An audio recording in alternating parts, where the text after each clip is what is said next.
am a computer vision algorithm engineer at Samsung.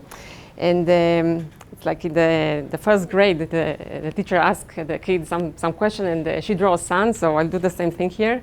So what is computer vision? Computer vision, it's about several tasks. So the first one is how to understand what is in an image, right? So we have here like various applications for this. But we also have the ability, using computer vision, to generate stuff, right? So we have the ability to, let's say, correct image, also to colorize, to put another dimension, and even to create something from scratch, right? We can use like this type of algorithms to create faces, and also to create text within text, to create images, and so on. So this is one aspect of looking at computer vision. Another one, it's looking at the computer vision through the eyes of intelligent, whether this is something very narrow, which is very related to some specific task that we as programmers and algorithms engineers can do, or whether this is something more general, something like humans do. So of course there is some gap, and I think that in the future we'll reach this point. But I think that nowadays we are still within the slim AI. So in this talk I will cover some pivotal points in the computer vision. I will talk a little bit about AlexNet and convolutional neural networks, and of course about the transformers, which I think it's very pivotal in this domain, and how the transformers for the NLP affected computer vision. So as you know briefly, this is the perceptron, which is lightly based on the neuron. And it's actually, it calculates a very simple function. It has an input, it has weights, and then it fires if this type of sum reaches a certain threshold. And we can use these building blocks in order to build this type of network. It's called artificial neural networks. So this type of network was used in the 90s and also in the first decade of this century to solve various problems, like very simple ones in computer vision, also to recognize digits, but also to predict the stock market and everything. So what is the problem with this type of design? The problem is that in order to process, let's say, big images and a vast amount of images, you cannot do this without without a strong hardware. So at the beginning of the century, I also did like what we call today feature engineering. I was not able to process using artificial neural networks big images, so I thought about algorithms that are able to extract features, and then I fed them to the network. So what is the problem? I was the problem. So I was not very good at feature engineering because sometimes I would get some new data set, and I was not able to generalize well enough. So the things that I was able to solve was, in a sense, very narrow. So this is the problem, and ideally we'd like to remove the engineer from this process and let the machine do the feature extraction on its own.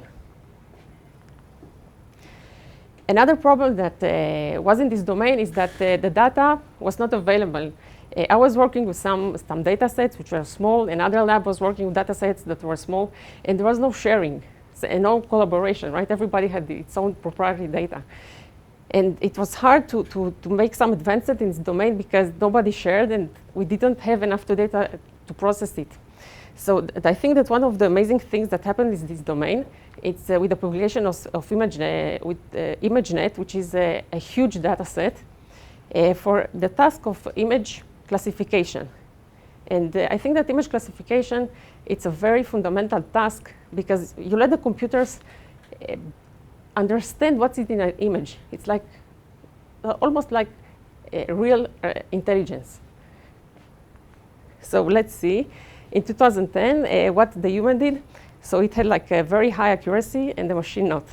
So everybody that published quite a lot of paper on this understood that there is a huge problem in this domain, and the feature extraction is not working quite enough.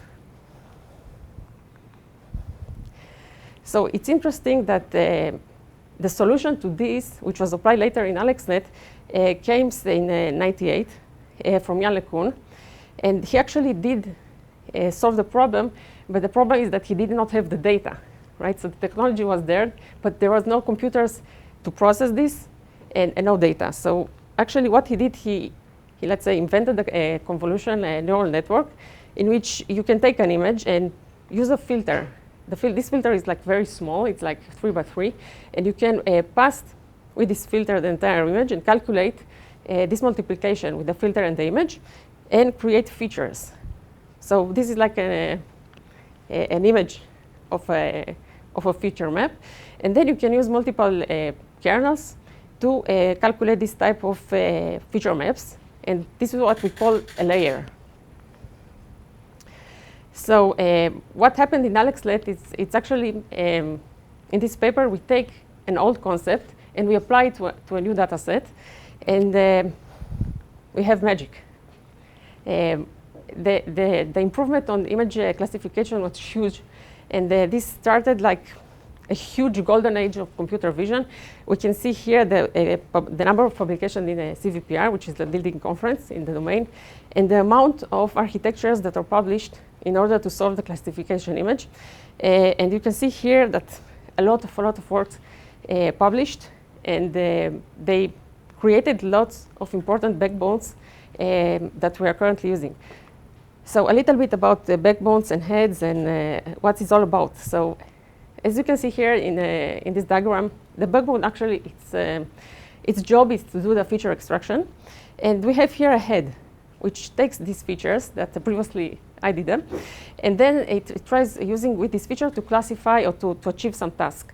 So the nice thing about it that if the backbone is able to calculate the feature correctly, then I can just remove the head, put another head, retrain it, and probably I will get good results if my backbone is good enough. So this is another aspect of intelligence, right? If this type of machine was able to learn something correctly from the images.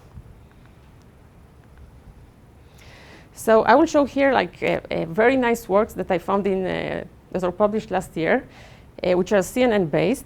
I will not go into too much details, but for example here, in this work, you can use like a single camera and build from this a point cloud. And the nice thing about this work is that it was not trained using LiDARs. So I think this is an amazing achievement. It's very hard to do, and you can see here that the point cloud it's very nice, it's very neat. And this was done only using CNNs. So the LiDAR is a prediction? So the here, it's the pipeline, it's just learning the depth of the scene. You actually use in the output an image, and this network predicts the depth of what it sees. In training data, they had like they're using 2 frames. It's a self-supervised model, and then using the estimated depth, you can just project the points that you have on the image into the cloud, 3D cloud. Another work that I find it very nice, and this is actually very hard to do for those who were working on interpolations. So here is a work that actually managed to increase the frame rate quite amazingly. This is like 10 times bigger to achieve this type of results. And you can see here that there isn't almost, you cannot see any artifacts. So this is like very hard to achieve. Another work that this actually was the best paper in the CVPR the last year. So it doesn't work. It's generating GANs, but this work has an edge. It actually can control the angle from which the face is created. I don't know why the video is not working, but it's a very nice work, and who works in this domain, it's highly recommended to see it. What's the name of that article? Giraffe. And another work from Google, which I also liked. Here, what's the problem? It's the problem that you can take like selfies, and you want to remove the background, right? And the problem is that when you remove the background, it looks like very synthetic, because the lighting on your portrait, it's fake. So they actually solved this problem using convolutions. And I think that the results look quite nice. You can see here the illumination, which is very natural. And you can apply it when you see the demo, you can apply it also on videos, right? So you can remove the background, and you take a portrait of yourself, and the illumination looks very natural. So this is it? I mean, of course not. So what's interesting about AI is that computer vision is not the only problem. We also have additional problems that humans do naturally, which is the natural language understanding, NLP. And what was the problem? The problem was that researchers were using this type of LSTM model, which is quite old. And the thing that in this model, there are some limitations. So in this model, it's not it cannot be trained in parallel. So if you cannot train something in parallel, the training becomes very, very slow. So in addition to this, there are some Markovian assumptions in this type of model, and the language is not processed in this way. Let's say when I want to understand a sentence, I'm using usually words that I'm hearing before a specific word. And also I'm looking a little bit in the future words that I'm saying. So this model actually does not model well enough the human language. So what happened? In 2017, the NLP community had an aha moment, and they published the paper that was also mentioned here, Attention is All You Need. So what is all about? As you can see here, the attention network is doing something similar to this alien from Transformers. It transforms the input into something totally else. And there are no limitations to this. And I will not go here into all the specific architectural details here, but I want to emphasize some points which I think that are important. So let's look a little bit on the architecture. You can see here that the transformer is built from layers of encoders and a layer of decoders, which is something very, very accepted in this realm. So for example, in this paper, the purpose was to translate one language to another language. And here, let's look at the input, the big red dog, and I would like the model to translate it like something that has meaning and it's sentenced correctly in Hebrew, right? The order of the words in English and in Hebrew are not the same. And this is not an easy task to achieve. So here, for example, in the input of the transformer, I'm putting English words, and in the output, I would like the model to get me the words in Hebrew in a sequential and human reasonable manner. So how this transformer works, right? If I have like human words, they are of different lengths, and I want the machine to be able to understand it. So what did they do? They first of all took the words that they are processing and they put them into an embedding space. So this embedding space technique, it's something that they did not invent, they just reuse. And in the embedding space, as you can see here, words that have a similar meaning, they are very close to each other. So then they also observed that words that are in a specific location in the sentence could have different meanings, for example, like this. So they also wanted to encode this type of information that we as humans are able to observe. So this is the embedding that they did. And the second thing that they did, which I think this is like the key aspect of the paper, is develop the attention layer. So let's look at the example, for example. We have here this type of short sentence. And naturally, we know that the word them is related to the word dog, right? It is something that describes it. So we expect the machine, if this is done properly trained, that the first and the last word to be somehow related, and the machine to be able to grasp this notion. And we also know that big and red are also related to the word dog. So we would like the machine to be able to understand it and to learn it. But we know that, for example, big and red in this type of sentence are not related to each other. Then we'd like the machine not to put emphasis on this. So I think that this is work. It's all about the attention, how the machine is able to understand the relationship of words in a sentence. So this was the encoder. The decoder is similarly built with some attention layer. And the nice thing about it is they put here another attention layer that connects actually the two languages. So in this second attention or third attention block, we actually get the attention vectors from the encoder and the attention vectors from the decoder. And here we calculate the relationship between the attention vectors. And here the translation happens. So what is great about this is that in this design, you can see here in blue the feed-forward network that processes the attention vectors.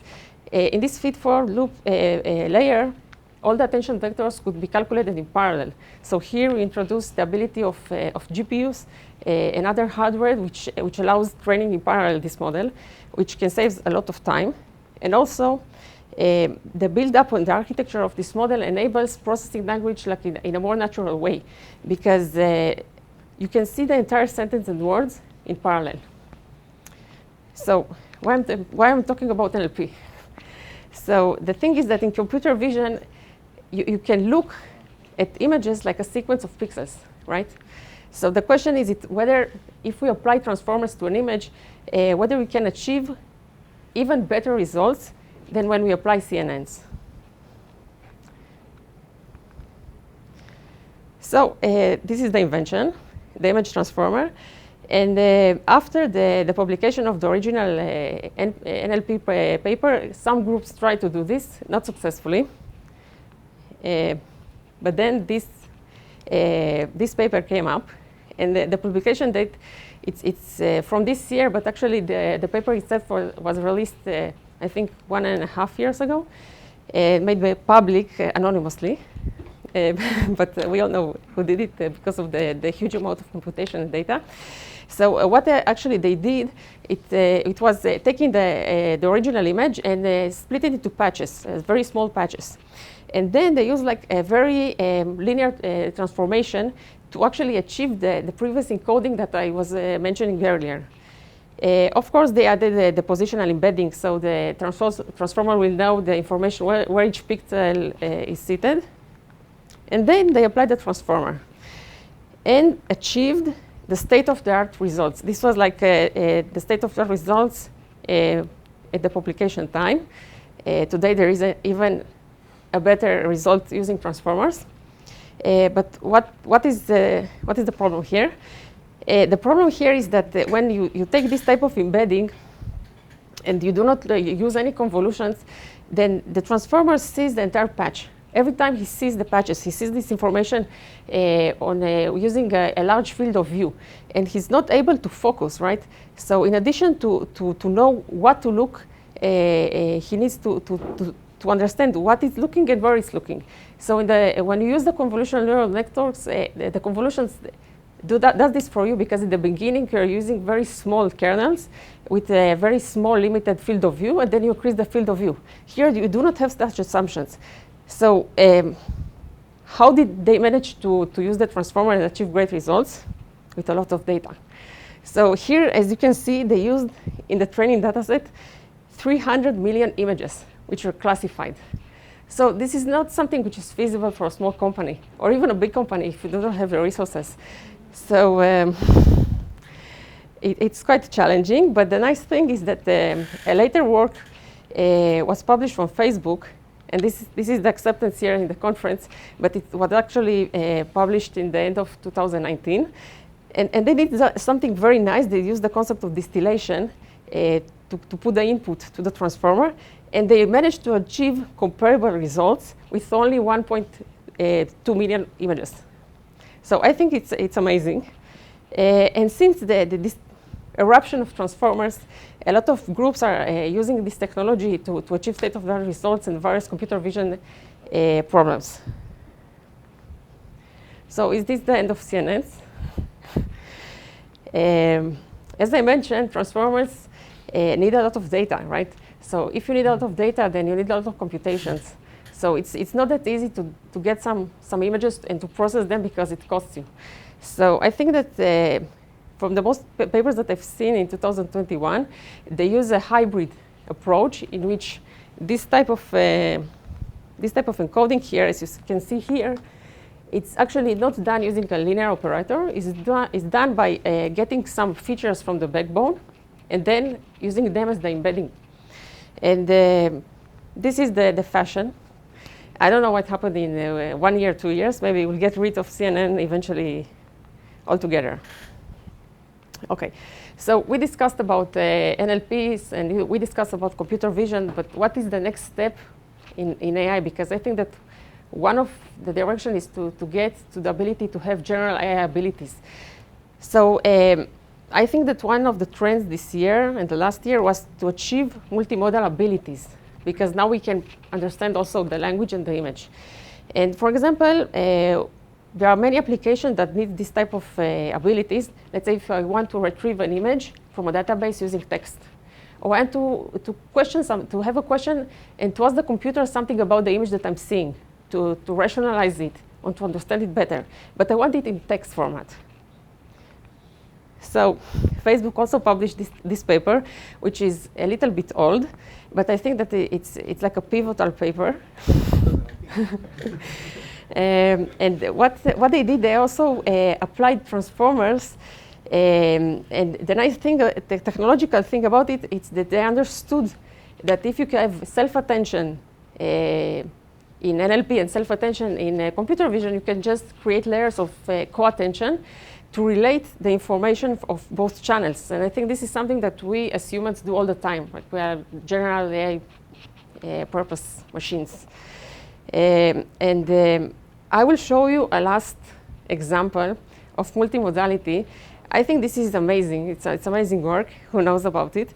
So the task is to generate images from text. So please take a moment, read these descriptions, and try to imagine, right? Try to imagine how would, let's say, an object in the shape of avocado would look. What is the texture? What is the exact shade? What is the background? How would you feel? I mean, can you draw something like this? If we're in the designer mode, then let's say that you want to draw an emoji with this type of parameters your kid asks you. And also you want to design the front of your store with a very big logo of openAI. So if you heard about openAI, this is an amazing company, and they do like magic. And they published this year a paper called DAL-E, in which they are trying to solve this problem. They're also using huge amounts of data, and this model cannot be downloaded. It's proprietary.